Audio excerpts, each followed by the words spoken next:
Assalamualaikum dan salam sejahtera kepada bangsa mekanika. Okey, yang ni ramai minta dah. Akhirnya kami dapat Toyota Voxy. Tapi sebelum tu, yang belum subscribe tu tekanlah subscribe dulu. Tekan loceng tu dulu. Free je. Tak pun korang share dulu video ni. Jangan takut, video ni memang best.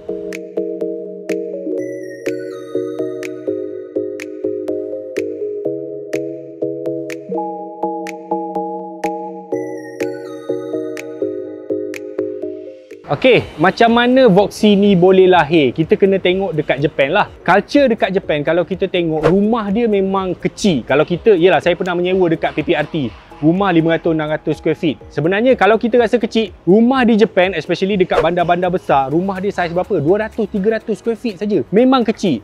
Dan sebab itu juga engineer ni dia jadi bijak. Bila rumah kecil, dia kena buat kereta yang feel besar. Okey. Ini saiz dia kecil sikit daripada Vellfire, dan untuk pembeli-pembeli yang memang tak mampu nak beli Alphard atau Vellfire dekat Japan lah. So dia design MPV yang kami panggil dia MPV kondominium.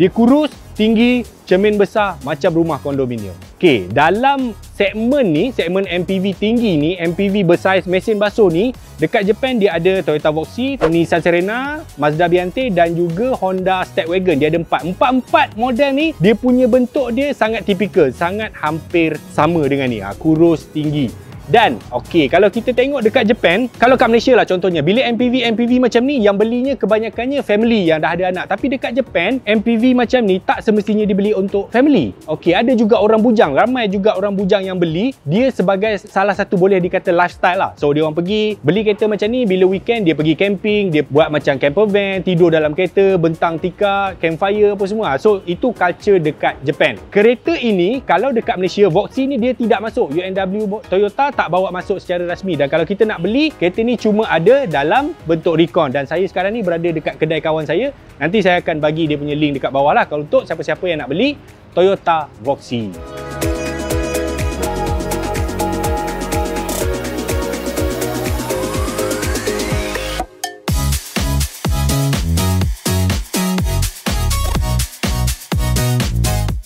Okay, dari segi sejarah Voxy ni sendiri, dia first time dia keluar 2001.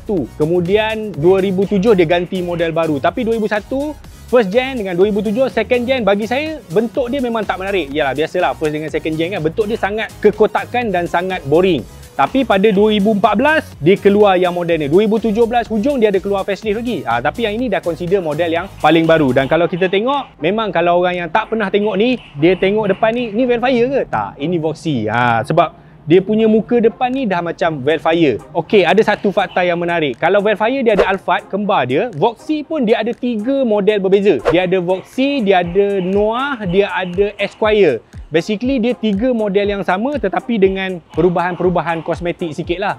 Bayangkan betapa bagusnya permintaan, dia siap buat 3 model yang berbeza, tuan-tuan.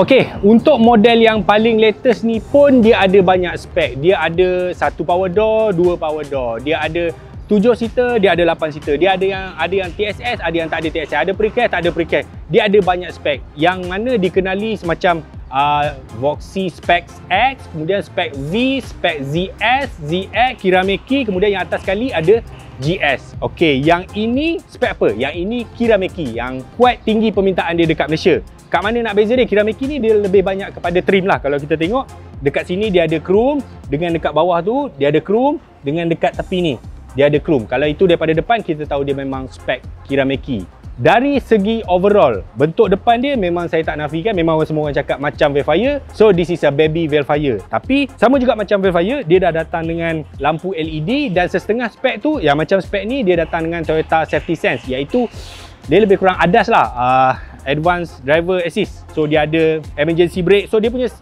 sensor ni duduk dalam ni, dan juga tu dia punya kamera duduk dekat atas cermin.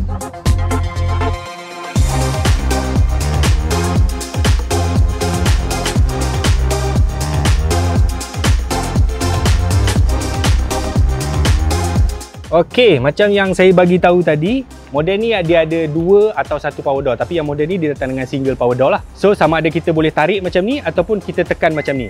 Dia operation dia macam Velfire 30 lah, Alphard 30 yang baru. Apa beza Kirameki dengan model yang biasa? First, dia datang dengan rim 16 inci. Dia punya tayar dia 205 60 16 kot. Lepas tu dia ada trim ni, macam Velfire ZG. Oh, dia ada side skirt ni, side panel ni dia tampal dekat bahagian badan.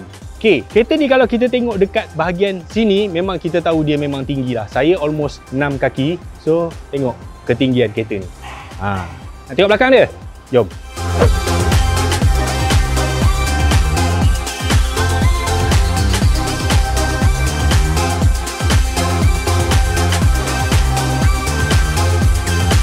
Yang ini bentuk belakang dia. Kalau kita tengok dia memang handsome, jauh lebih handsome daripada dua model sebelum dia. Dekat belakang ni dia letak sebaris panjang lampu, ni semua LED. Lepas tu dekat tepi ni dia ada sirip untuk aerodinamik. Maklumlah kotak macam ni, peti ais bergerak kan.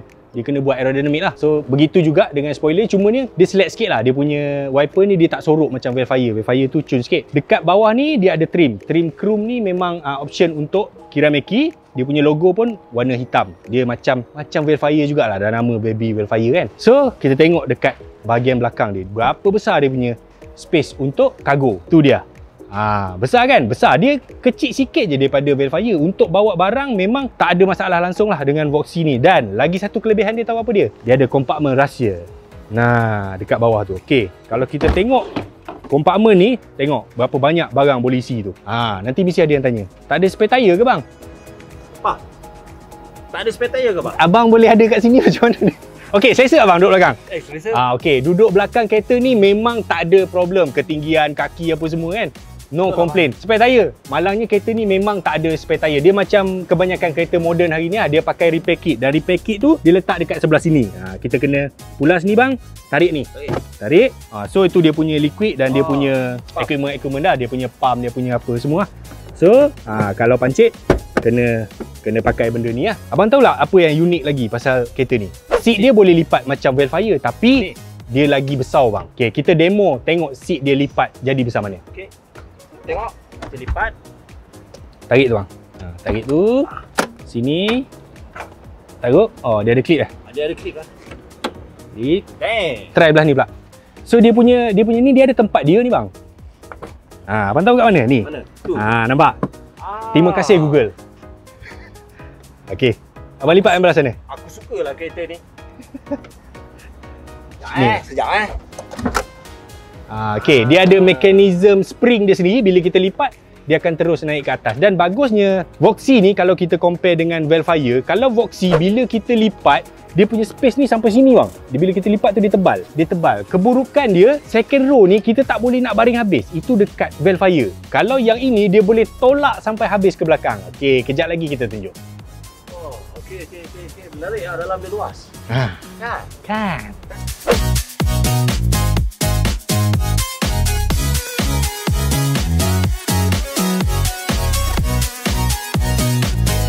Okey, ini adalah second row dekat Toyota Voxy. Memang saiz bukan lagi satu masalah untuk MPV mesin basuh macam ni. Saya dah set saya punya kedudukan pemanduan dekat depan, so saya dekat belakang. Ini belum tarik habis lagi.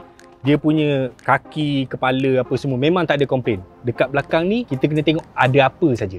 Ada apa? Okey, dia ada control aircon dekat sini. Dia ada lubang aircon dekat setiap penumpang. Macam saya cakap tadi, kereta ni dia ada 7 dan 8 seater. Kalau 8 seater dia sebaris je lah, 3 seater dekat sini. Tapi kalau untuk 7 seater dia cuma ada 2 captain seat dekat sini. Dan macam mana nak adjust dia? Oh, sebelum tu kita kena tengok dia ada satu lagi tray untuk cup holder kat sini, boleh lipat. Kalau contoh kita bawa dengan laki bini contoh duduk belakang driver bawa. Laki bini biasalah dia duduk jauh-jauh, dia sibuk main handphone seseorang.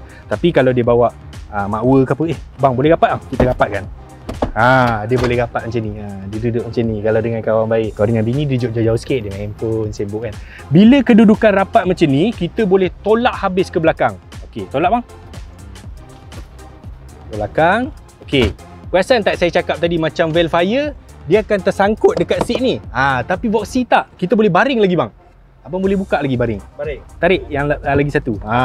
Dia boleh baring lagi sampai habis dekat belakang. Cuma dia tak ada perihat kaki kat bawah je. Kalau tidak dia memang lagi best daripada Velfire. Ada benda saya lupa nak sebut bang. Apa dia punya ni, dia ada ni blind curtain ni. Tapi manual lah. Kita tarik manual lah macam ni. Tarik. tutup lah untuk tak bagi cahaya matahari masuk. Okey lah tu. Okey, kereta ni juga seat belakang dia ada banyak configuration dan salah satunya kita buat dia boleh jadi macam tilam dekat rumah lah. So seat nombor 2 ni kita tolak habis ke depan, kita turunkan penyandar dia, buka dia punya headrest. Seat nombor 3 ni kita buka balik lipat dia dan buka dia punya penyandar. So jadilah position macam ni. Macam bang, boleh tidur. Best tak? Baiklah Pak. Pak, aku sukalah kereta ni Pak. Best. Boleh pergi camping.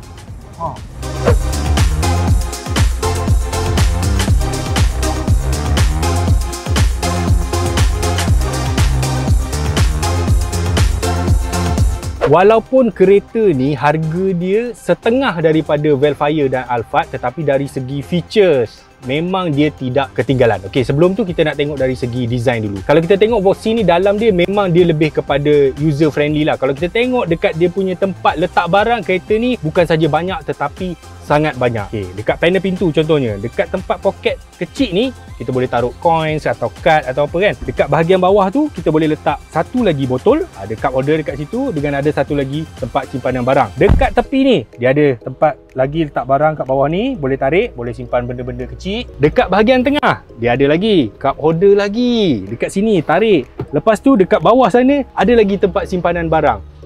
Tak cukup lagi. Ni, ada lagi dekat sini. Slope kecil dekat sini. Tak cukup lagi. Globok lah. Tapi kat sini, biasanya globok ada satu. Dekat bahagian passenger sebelah sini, dia ada 3 tempat letak barang yang sangat praktikal. Contohnya, kita buka satu kat sini, boleh letak satu barang kat sini. Ada lagi letak barang kat tengah. Ada lagi letak barang dekat sini. Wah, ini kalau bawa bini memang dia tak akan komplain. Function. Okey, dari segi dia punya kelengkapan features ni kita boleh tengok dia banyak kumpul dekat sebelah kanan ni. Engine ni dia datang dengan start stop function. Okey, dekat sini kalau nak off dia lah. Kemudian dia ada lane keep assist, dia ada pre-crash, dia ada itulah yang auto emergency braking. Yang ini macam saya cakap tadi, dia datang dengan single power door. Kalau dua power door dia ada switch lah, dia ada kiri dan juga kanan. Dan switch power door ni pun boleh kita on off kan. Kalau tak nak tiba-tiba anak main dekat belakang kan. Itu dekat bahagian sini. Dekat bahagian tengah dia ada lagi satu multi information display. Dia akan tunjuk berbagai-bagai function lah. Saya baru tahu yang kat tengah tu boleh ditukar dalam bentuk bahasa Inggeris. Sekarang ni bahasa Japan. So dia punya function ni kita tekan dekat sini lah. Dia ada banyak lah ni. Kena keluar semua ni. Kena check sendiri lah. Kena study sendiri pada siapa yang nak beli kereta ni. Saya juga suka dia punya design meter ni, sangat intuitif dan sangat direct kepada pengguna. Dan kita kena ingat MPV ni memang dicipta untuk family, tak perlu guna yang bentuk-bentuk fancy yang mana susah orang nak baca. Dan yelah macam tu lah, dia lebih ergonomik.